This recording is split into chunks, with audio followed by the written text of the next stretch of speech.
Welcome back to my mental health and crime channel. My name is Huda London. This is the case of the Idaho quadruple murders. May the 4 victims rest in peace, condolence to their families, and may justice be served. Ethan, his mother, says clearly that 2 a.m. is the hardest time for them. The coroner said that the deaths happened after 2 a.m. We know that the Banfield stop around 2:50 up to 3:17, I believe, was around in the 2 a.m. time figure. Kaylee and Maddie came home around 1:54. Although the police said it was 1:45, Kaylee's sister, Olivera, confirmed that.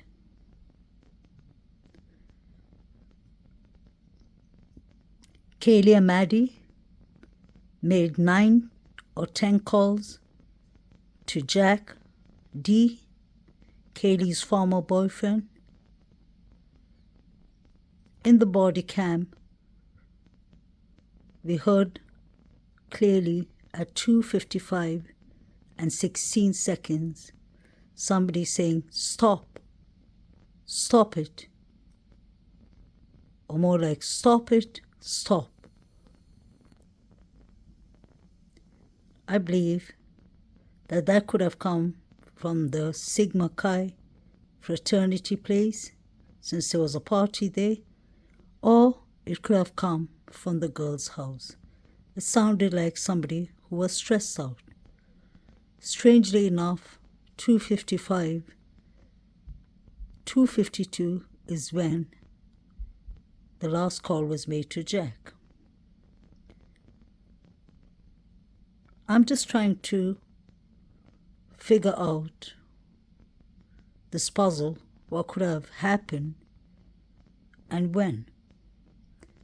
The police's timelines was always that something happened between 3 to 4 a.m. They said it was a targeted attack, but they did not know who was the target or targets. They did not know if it was the victims or if it was the resident. If it was the resident, there had to be something valuable in the house for the house to be targeted. But what happened at 2 a.m.? I believe Ethan's parents, they don't speak much, but this was the first interview they did, and they said 2 a.m. was the hardest time. May God Almighty help these families to heal and to get justice for their loved ones. Situation, because in all of your hardships in life, whatever you're going through, there's always an outcome, you get through it, right? I don't know, whatever it is. This is something you wake up and you realize it's never going to go away, and it's a very different. 2 a.m. is a dark hour, I can tell you that. We're all, I don't know, whatever it is. This is something you wake up and you realize it's never going to go away, and it's a very different. 2 a.m. is a dark hour, I can tell you that. We're all. Let's not panic, And I remember texting Kaylee.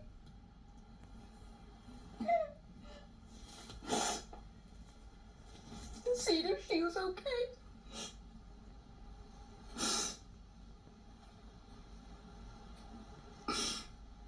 She obviously didn't ever respond. It was in the morning. She obviously never respond. It was in in the morning. This interview was done by NBC News with Bill Thompson, the prosecutor, and this was right in the beginning of the quadruple murders. Prosecutor Bill Thompson. Mr. Thompson, good morning to you. Good morning.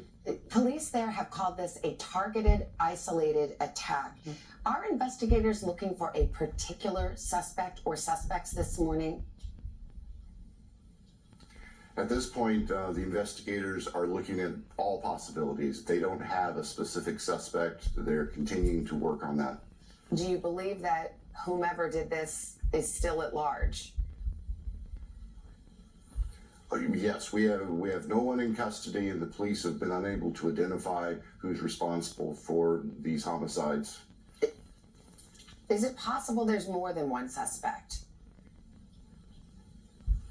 It certainly is possible. That's the purpose of the investigation. That's why we're really hoping for any information from the public that can help the investigators recreate everyone's activities Saturday night and early Sunday morning, and hopefully we give them the leads, the information to identify who did this. There's so many things about this case that are so hard to put together. Veteran police officers who arrived at the scene said it was one of the most horrific and gruesome scenes that they had ever seen. Yet somehow there were two roommates who were in the house who apparently didn't hear anything. What are the red flags you have there, and are those roommates considered persons of interest? Well, anybody who might have knowledge is considered persons of interest at this point. As far as suspects, I don't believe so. The investigators continue to work hard trying to interview everyone who might have any information and hopefully figure out and identify what occurred and why and who's responsible. As we understand the timeline, and we recognize that this is an investigation very much ongoing, the four came home, early in the morning, Sunday morning, let's say 1:45, 2 o'clock in the morning, something like that. The 911 call didn't come until midday the next day. Does that raise any red flags for you? How do you explain that? I think the investigators are trying to ascertain why there was a delay and what actually occurred, what was heard. That's a question that's still out there, and I know they're working on that. We're trying to assist them as much as possible with obtaining search warrants for data and cell records and social media and anything that might help.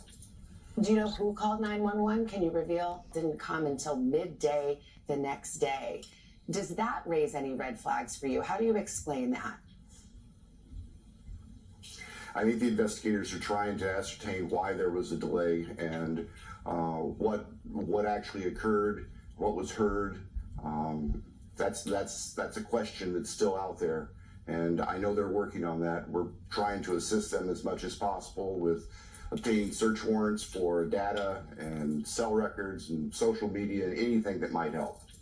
Do you know who called 911? Can you reveal who reported this?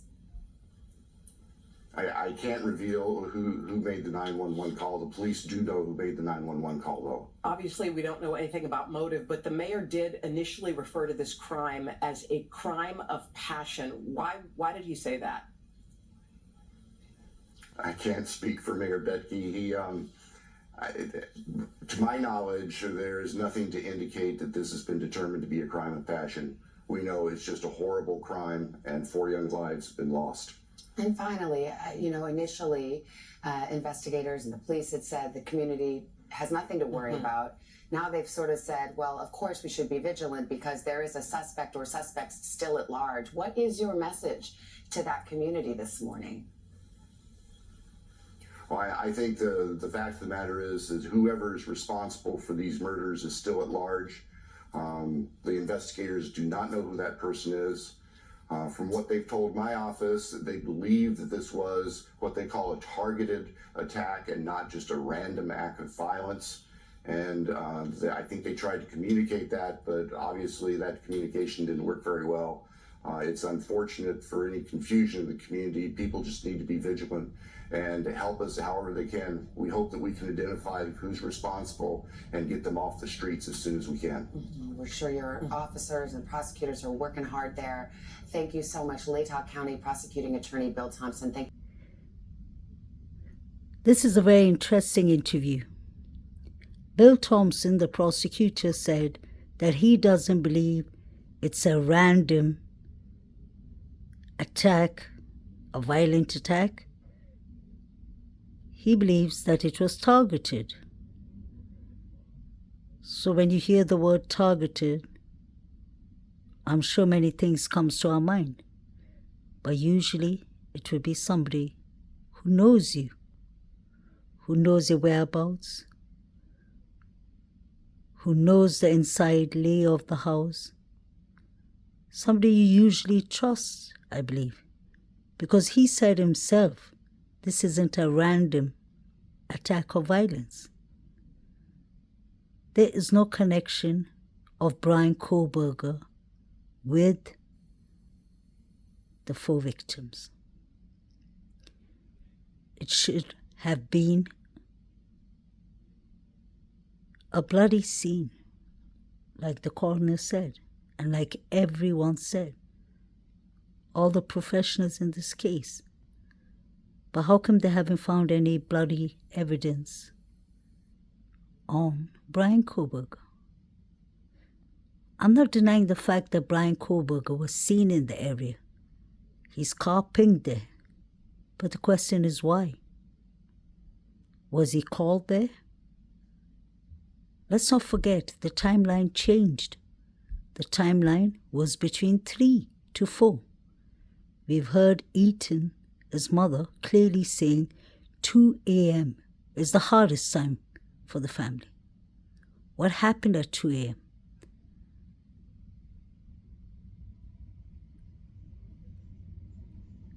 Why isn't the 3 unidentified male DNAs handed over by the prosecution to Ann Taylor?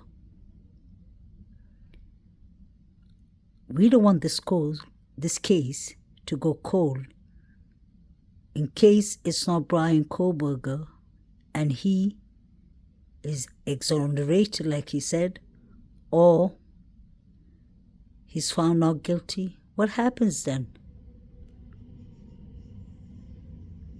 The prosecutor admitted that it could be a group of people, more than one person.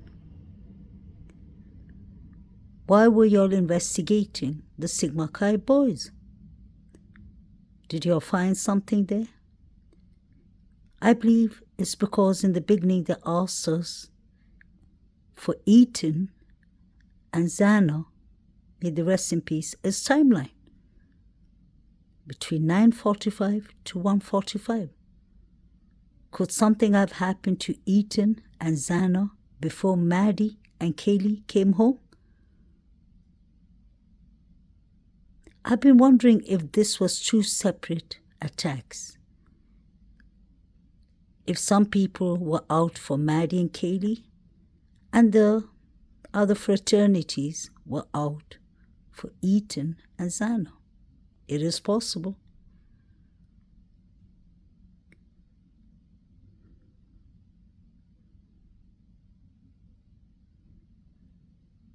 How come there has been so many deaths in the fraternity near Delta Tau Delt, Sigma Chi, and all these fraternities? What is actually going on? Everything can't be ruled out as an accident. There has to be more evidence connecting Beaky to this crime. I've heard many people, many YouTube creators trying to evaluate Brian Christopher Koberger, and I don't think that is right. As a licensed mental health counselor, I believe it's only the job of a psychiatrist to do an evaluation. But if you ask me, many people call him a psychopath, and somebody in my comment asked me What do I think about that? I was happy that she asked me, because I explained to her that psychopath is not the term that should be used. It's antisocial personality disorder. It's a disorder. It's a personality disorder. But the reason that I don't believe Brian Koberger has antisocial personality disorder is he doesn't have most of the symptoms. He doesn't have a criminal past.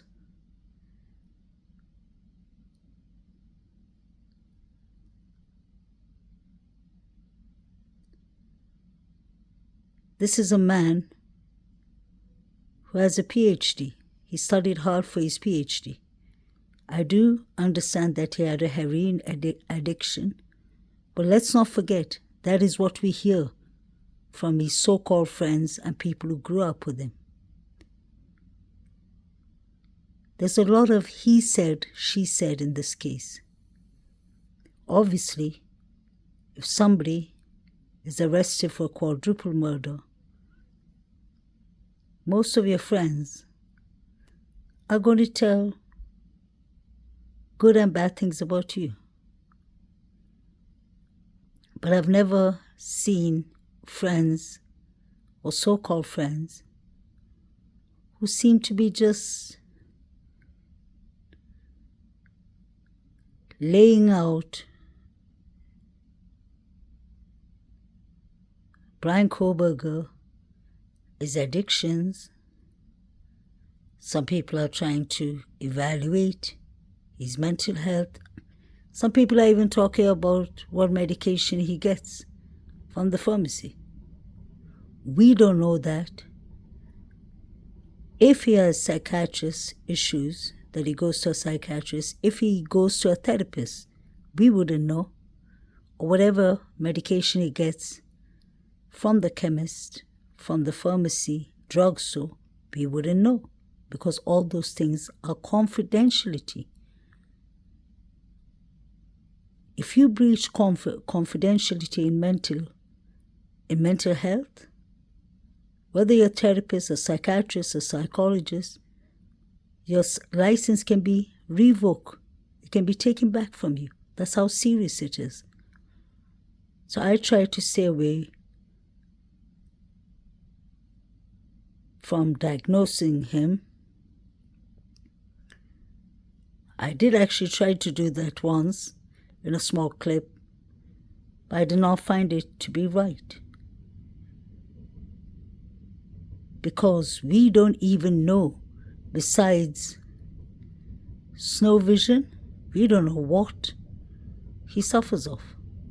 But I don't think he suffers of serious mental illness, otherwise he wouldn't have been a genius, should be doing his PhD and being a teacher. They would have noticed that in his behavior. We've heard rumors that he was having issues at work. We wouldn't know that. Have you seen papers of that? Yes, Brian Koberger's car pinged there. But what was the reason? What did he come to that house for? He's been outside the house 13 times. Let's not forget, he used to, allegedly, use drugs before. What if he came to purchase something or give them something? Weren't we told that the house was targeted? Or the roommates? What was in the house for the house to be targeted? Was there money? Was there gold? Was there jewelry? Was there diamonds? Was there drugs? Allegedly. What was in the house to be targeted? Because the chief and the prosecutor keep on saying that the house was targeted. The mayor said that this is a crime of passion. So, was one of the boyfriends or former boyfriends upset with one of the victims? Was somebody jealous of the relationship between Xana and Ethan?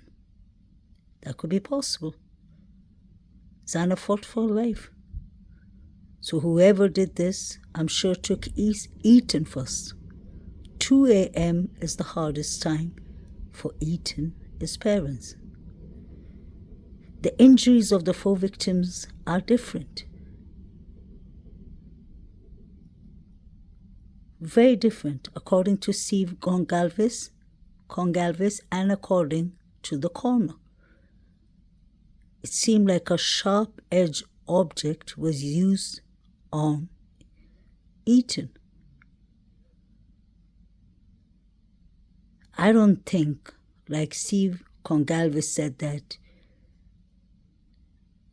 BK entered with a kill kit. That sounds more like something Jack the Ripper would do. Do you think he had the time to come with a kill kit, open up his kit, use one knife, just say a K-bar knife, then forget to put back the leather knife sheath, then he went downstairs, and then he took out another sharp object. And there was a fight. That's what Steve Gongalves said.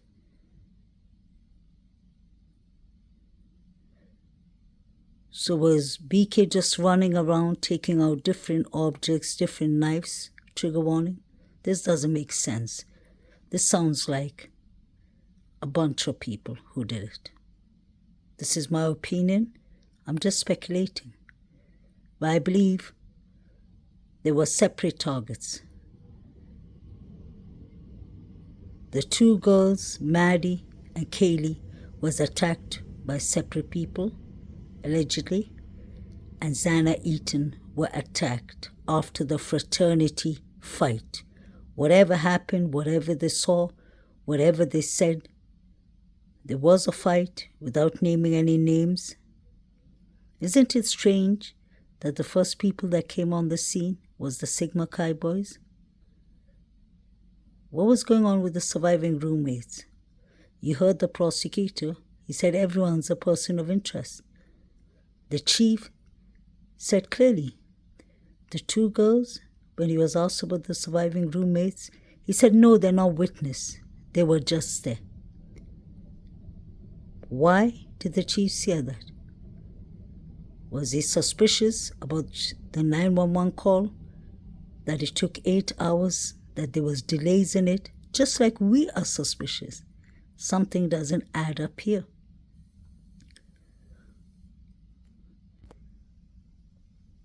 Weren't they searching for 2011 to 2013 Hyundai Elantra? When did it become a 2015? The timeline changed from 3 to 4 a.m. All of a sudden it became 4:05. Just because we're told Xana was on TikTok doesn't mean she was alive. I hate to say that. Somebody could have been using a phone. Don't forget, BF and DM were texting each other. So they were awake. I don't understand people being in shock for 8 hours, but they managed to text each other. What else was going? Did they leave the house? Because the front door was open. Let's not forget that. At 8:30 in the morning, a neighbor on his way to work, saw the door wide open. But everything seems to be on gag order. So my question is, prosecutor, do you all have a strong case?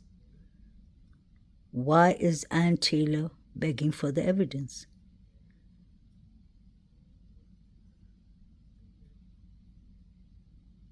Everything should be turned in, because this man is fighting for his life. He's got the death penalty. He's got the capital murder case on him, and he's entitled by law for y'all to prove. Connect him to the crime, because I can't. I can't find a way to connect him, honestly. Besides the phone pinging, him being there 13 times, it's all red flags. But it doesn't prove that he was the one who went inside the house and unlived these people.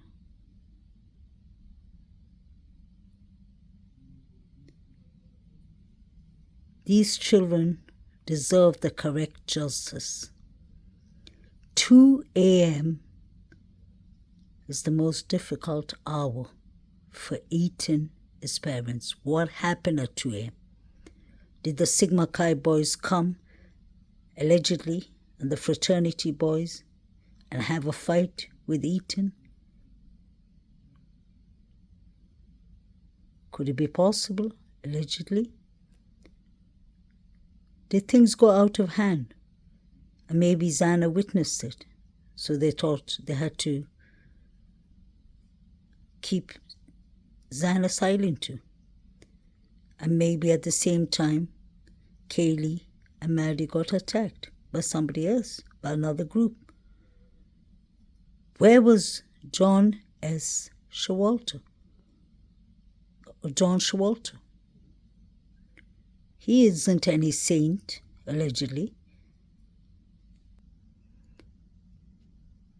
I love watching pictures because pictures can tell you a lot at times.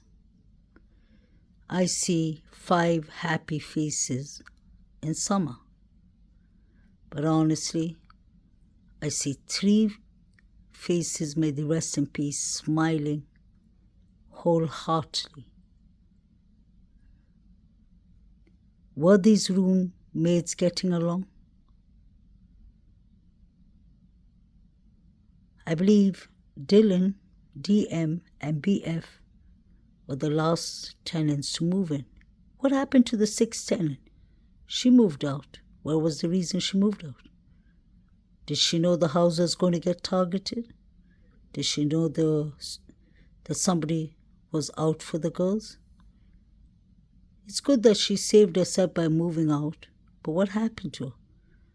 Why was the forensic team keeping on checking her room from the outside to the inside? If that room was empty, was there something stored in that room? Possibly.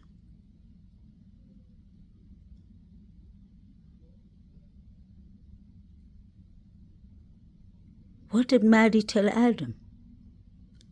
Kaylee was upset about that. What does Adam do? No, because Adam went and told somebody else.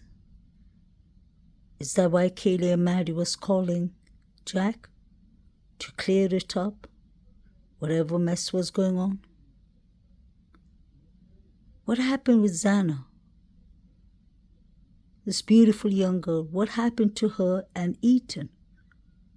Were they attacked by the Sigma Chi boys, allegedly? I'm not accusing anyone, but I'm asking questions because we ain't getting any answers. Neither is Ann Taylor. How about that? What happened at 2 a.m.? If something happened to Eaton at 2 a.m., I assume something happened to Xana too.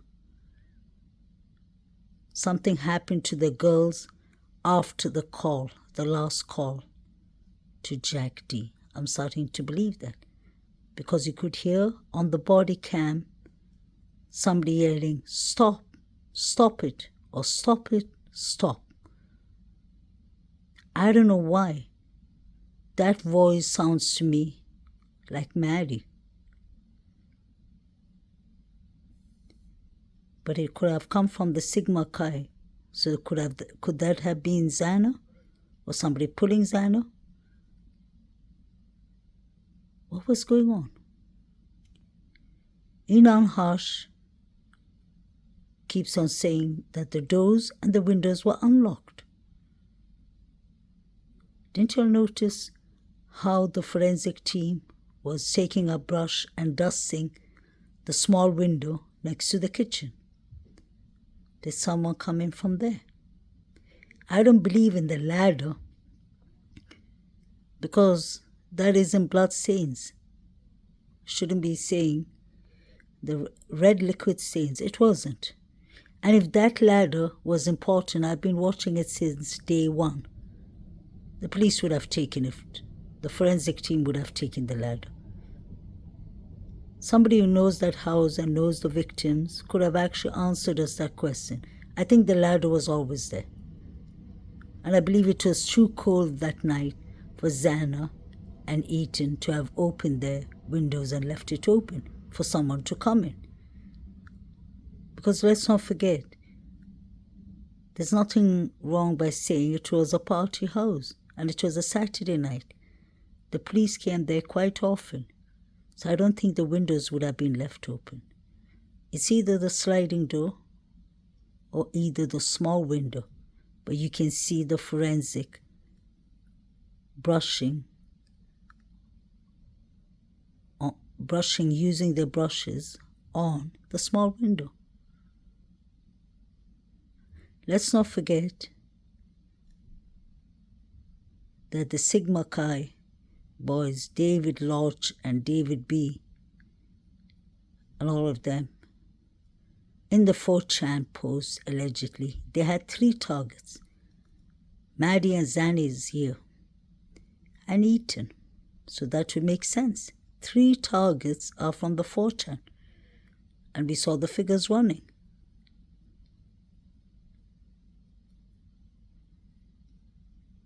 We heard that from the prosecutor now. The house was targeted, or the girls was targeted. What was in this house? What was going on exactly in this house?